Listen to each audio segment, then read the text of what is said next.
Hello everyone, it's time for the Gospel Lecture.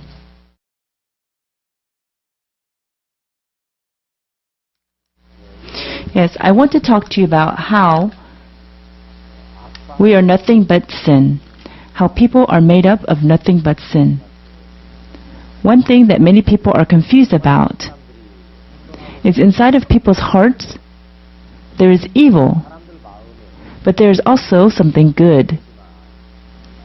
And that's how people think.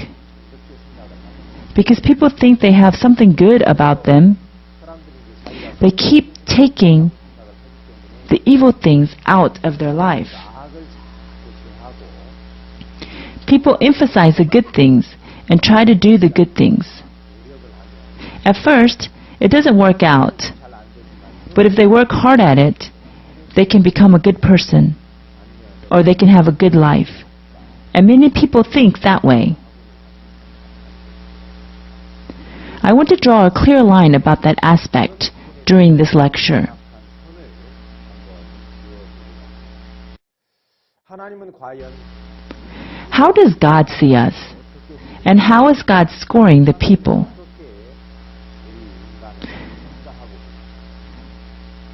What we see is not important, but what we can't see, what God is seeing, the center of man's heart, what is God saying about that? Let's seek it out and think about it through the Word. If you look at Genesis chapter 6, verse 5, there is something that God sees. And God saw that the wickedness of man was great in the earth, and that every imagination of the thoughts of his heart was only evil continually. And God saw that the wickedness of man was great in the earth, and that every imagination of the thoughts of his heart was only evil continually. Only evil continually. This word only, it means that it's the only thing there. There is nothing else there. For example, in a classroom, if there were no girls and only boys, you would say there is only boys in this classroom. Or, if there were no children and only elderly folk in the classroom, you would say there are only elderly folk here. But if there was even one child here, then you can't say there are only elderly folk in here. And so, when we say only evil, then that means only evil. It might look like there is good in us. It might be something we like, or what we think is good, or it looks good to us, or it looks right to us. But it's only evil when God looks at it. There is only evil there, and only sin there. There are only dirty, evil thoughts there, and that's how God is looking at it, and that is how God is scoring it. When we look at Romans chapter 3, from verse 9, it says, "What then? Are we better than they? No, in no wise. For we have before proved, both Jews and Gentiles, that they are all under sin. It is written, there is none righteous, no, not one. There is none that understandeth, there is none that seeketh after God. They are all gone out of the way. They are together become unprofitable. There is none that doeth good, no, not one." So when God looks at it, there are the Jews who on their own accord say they believe God and follow God. And they are the people without any religion. They don't know God, and they don't have God in their hearts, and they don't know the law. The Gentiles don't even know God and have anything to do with God. These people are called the Greeks, the Gentiles, right? The Jews and the Gentiles are all under sin, and that is what God already said. There is none that is righteous, no, not one. There is none that understandeth, none that seeketh after God. They are all gone out of the way. They are together become unprofitable.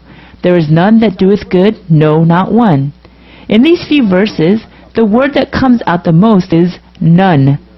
There is none righteous, no, not one. There is none that understandeth. There is none that seeketh after God.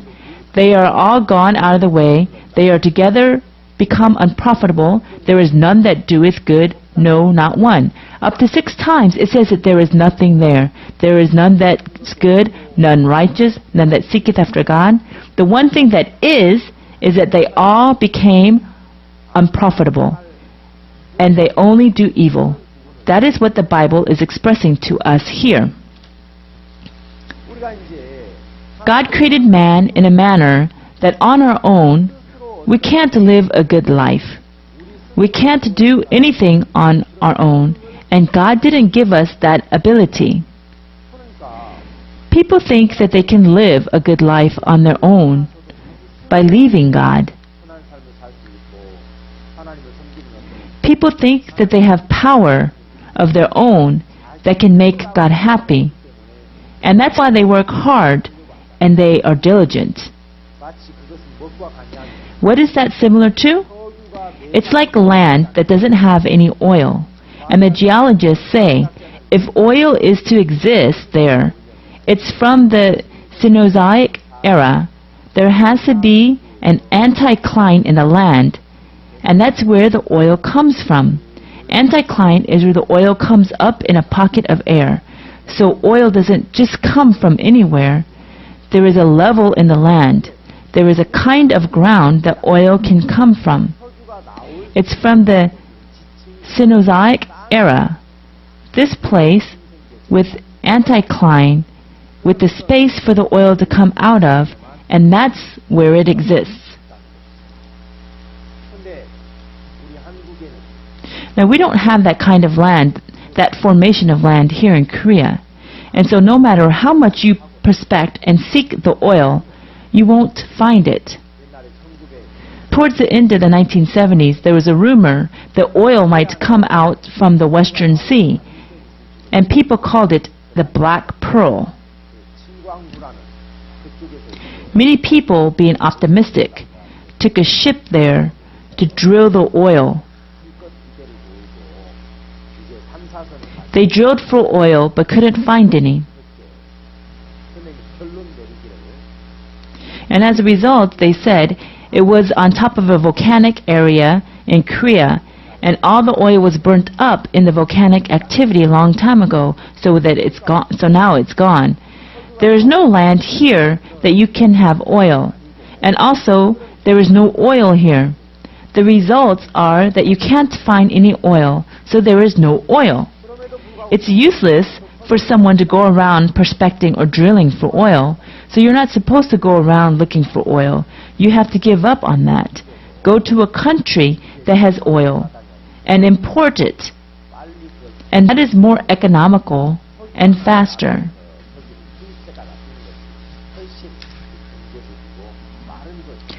Just like that, when God sees people, we don't have any goodness or righteousness. We can't have any righteousness because only God is good and only God is righteous. He is life. He is light. He is power. And also, God is everything. When we are with God and through God, we can do well. We can be righteous, and through God, we can take part in eternal life and have eternal life.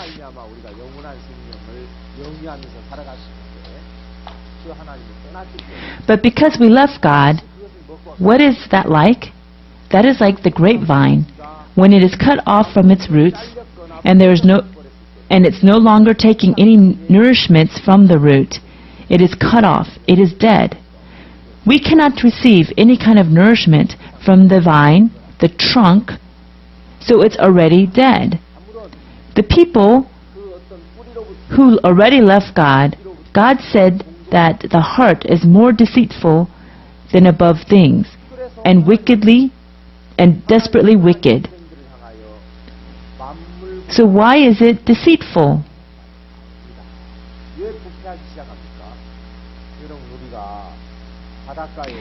When we catch a fish from the sea, especially Japanese, they like raw fish. It's called sashimi.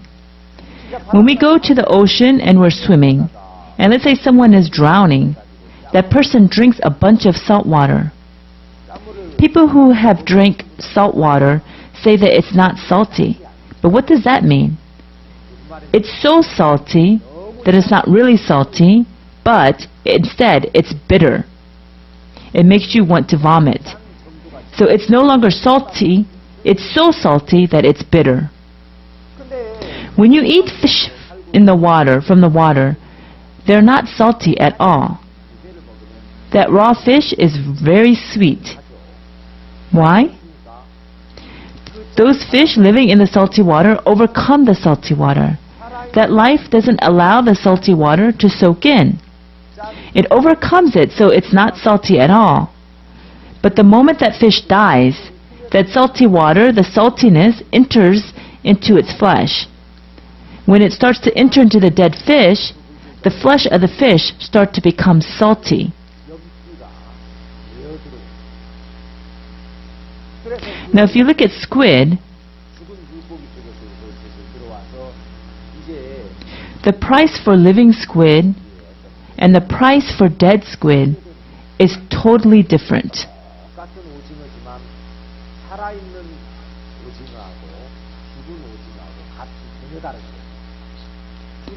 The moment a squid dies, the nutrients inside the ocean start to soak into its body, so it doesn't taste as good. It might be living in the same ocean, but the life of a living fish overcomes the saltiness. The life that's connected with God, then all the power through God allows us to overcome sin, overcome desires, and overcome the situation. But the moment we're separated from God, we have no way to defend ourselves. We cannot overcome it on our own.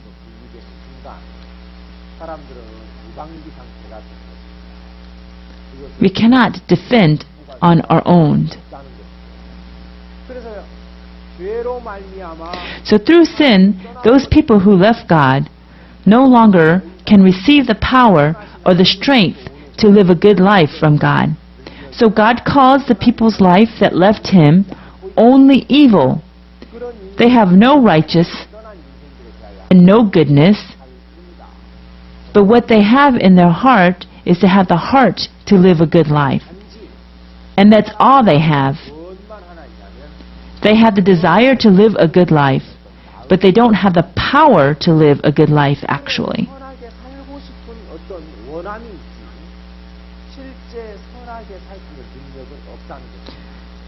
So when Satan deceives people, they say, I'm trying to live a good life, a holy life. I'm trying to live a happy life to make God happy. Shouldn't I just try harder? That's how people think. If you want to draw the image of most people's hearts, this is how most people think. So if you ask someone, what is the state of your heart?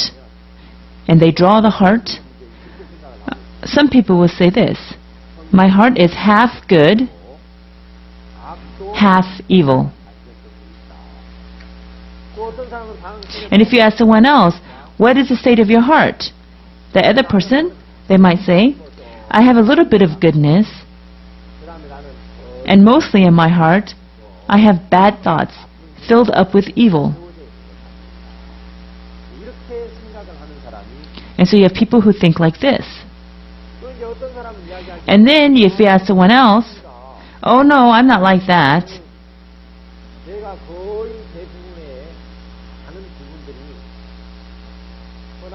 Most of me is good, and I have a little evilness.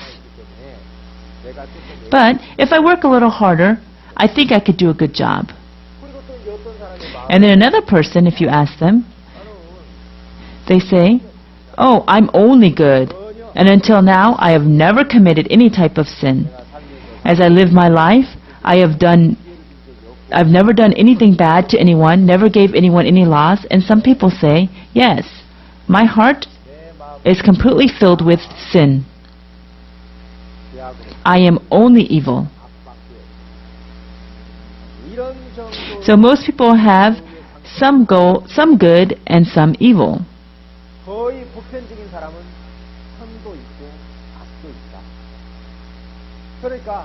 And so they think, so if I work hard and expand my good parts and chase out my evil parts and train myself this way, I can become good. Many people live and speak with this state of mind. But up to a certain point, people start to use their standards and judge and score themselves on their own point system.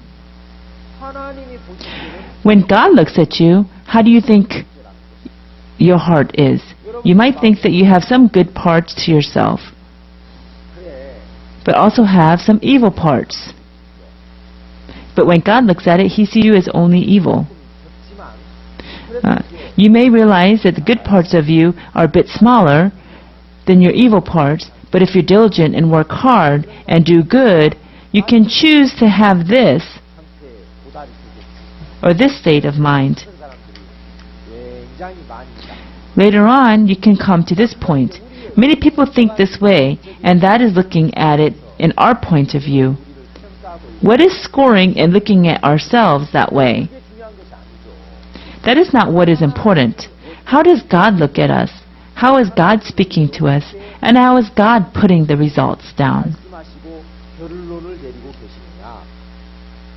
If you look at Romans 3:13, this is what it says. Their throat is an open sepulchre. With their tongues they have used deceit. The poison of asps is under their lips. Their throat is an open sepulchre. In Korea and many countries, when people die, we put them in a coffin, bury them, and it's called a funeral.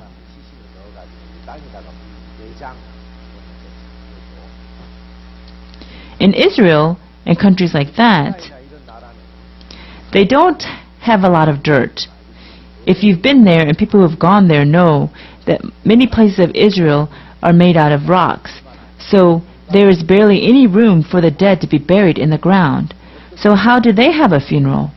They dig caves through the rocks. After digging a cave, they put the dead body in it and cover the cave with a big round rock by rolling it in front of the opening. And then after some time passes and the bodies are completely rotten away, they take the bones out, put it somewhere else, and put in another dead body. They recycle and reuse these graves. There's not a lot of dirt, so they can't keep digging into rocks and making caves. They cover the cave's mouth for a while, and if their body had become rotten away, they take the rock away, move the bones out, and they use it again with a new body.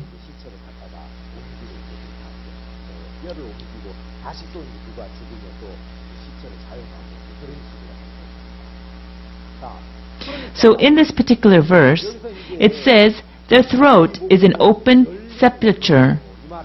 That means they put a person's body in there, covered it with a rock. After some time passed, they open it up, and there are worms, maggots, bugs, and the person is rotting. How disgusting is that? Nobody would want to go in there. If a lion or a bear had died in it, people would go in. They would open the mouth and touch the foot of the bear. They would say, hey, look at its paw. It's amazing. Hey, look at the lion's teeth. But when a person is dead, people are scared. People do not want to go near it because they're so disgusting. After some time, when it's completely rotten away, there are flies and maggots, and they are going into the body. How stinky and smelling it would be. How disgusting it would be. But this is what this is speaking about here.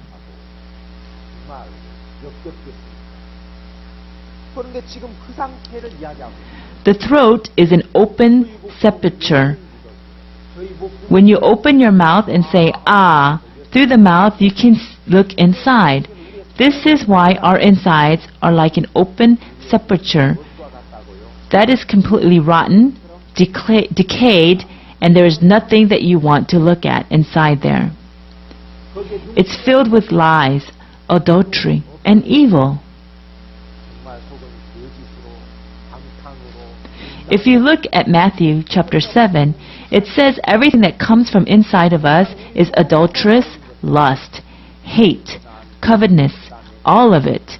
When God looks at it, it is completely useless. It is a dirty, decayed, rotten, and loathsome. That is the state of it.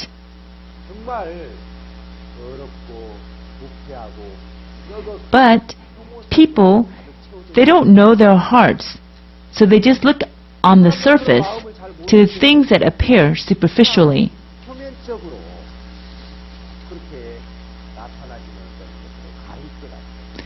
So especially women, they do a thing called makeup. And this makeup, if you want to look at a woman's real face, you have to look at her after she goes to a bathhouse and comes out. You have to see her face without any makeup on. They have spots and small wrinkles.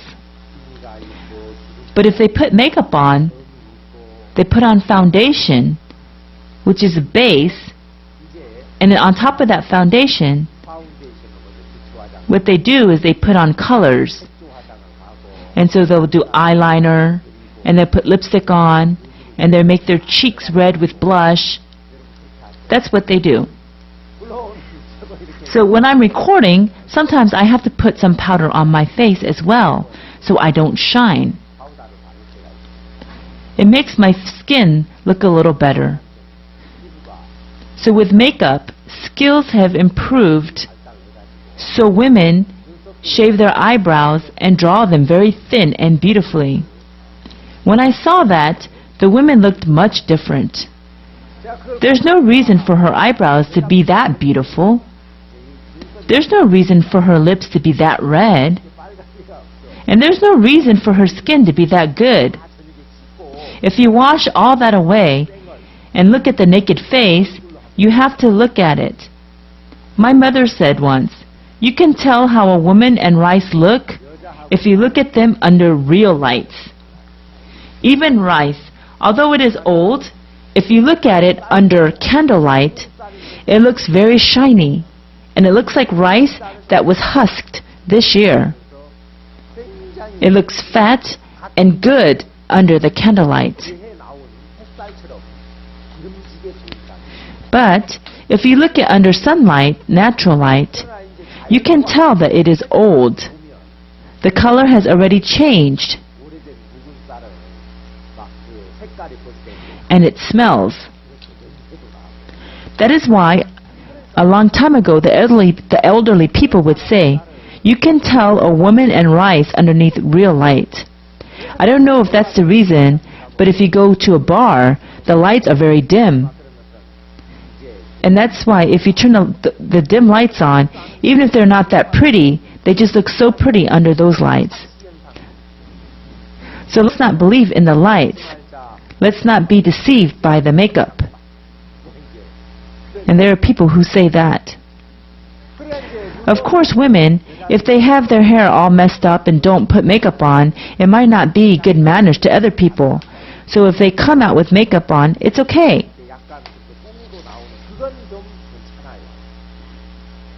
But people, they try to make up their hearts because they can't see the heart.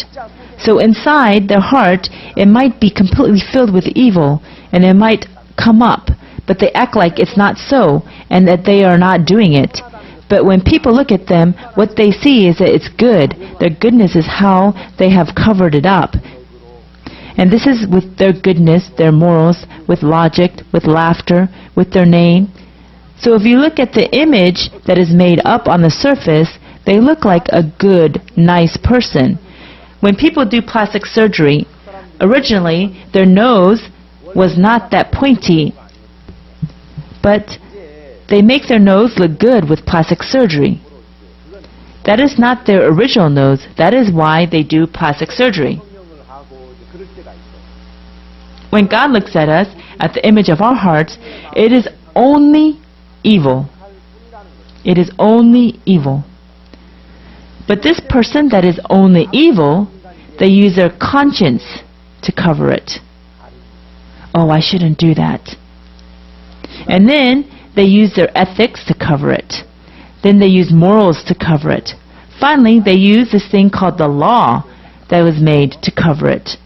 And even though they have this heart of hatred coming up at the end, they say, I shouldn't be this way. So they cover themselves, lock themselves, and it doesn't come out on their actions. So hatred, when it does not come out of a person's heart, if it does not come out on their surface or actions, then no one holds that as a problem. So they call this conscience, ethics, or morals, or the law, and they cover themselves with this thick thing, and they call it a person's personality. So a great person is a good person.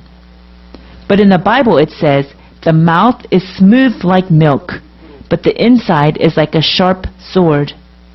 They have the heart to kill somebody because of people or some kind of law, but they cannot act on that. They are just holding the feeling inside, and they are hiding and covering that feeling, but truly people are not good. So for example, people that are well educated, when they fight, they have a lot of anger inside of them, and what do they say? Oh, Professor Lee, I feel wronged. I'm not in a good mood. And so they talk smoothly like that. But people who have not developed their personalities well, such as some gangster or someone from the wrong side of the tracks, they would speak very roughly. And when we see those people, we say, that's a bad person. But on the inside, they're exactly the same. They both hate and they both loathe. Jesus says, whosoever looks at a woman and lusts after her has already committed adultery with her. If you have had lust looking at a woman, then you've already committed adultery with them. A person who has looked at his brother and already hated him has committed murder. That is what Jesus is saying. So when people say that they are good, it doesn't mean that evil is not inside of him, but the evil that is inside of him is hiding. It's covered up. Thus are people who call themselves good. They do a few good things and they live nicely, but the true evil inside is hidden by gestures. Let's say a spy goes into another country. They keep their country's laws very well. Like in our country, they will keep all the traffic lights, pay their Green Cross fees, and pay their taxes well. So they keep the laws well, and when they do that, they hide the fact that they are spies very well. So people, when they do good acts, what are they trying to do? It is because their true inner self is evil, and when God looks at them, He says their throats are open sepulchres.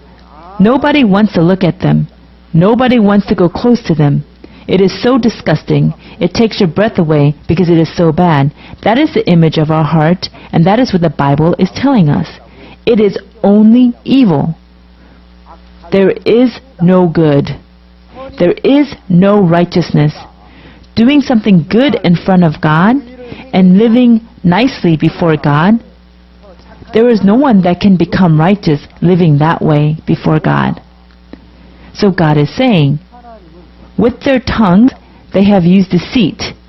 The poison of asps is under their lips.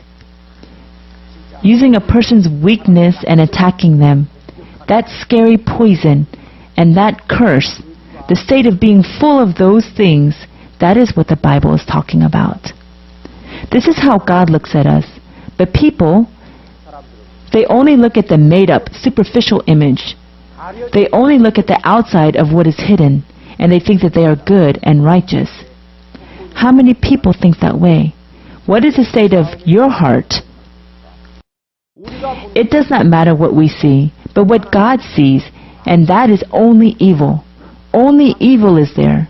They must follow their hearts that wants to do good, and so they might be able to show a little image of goodness, but it is truly not real.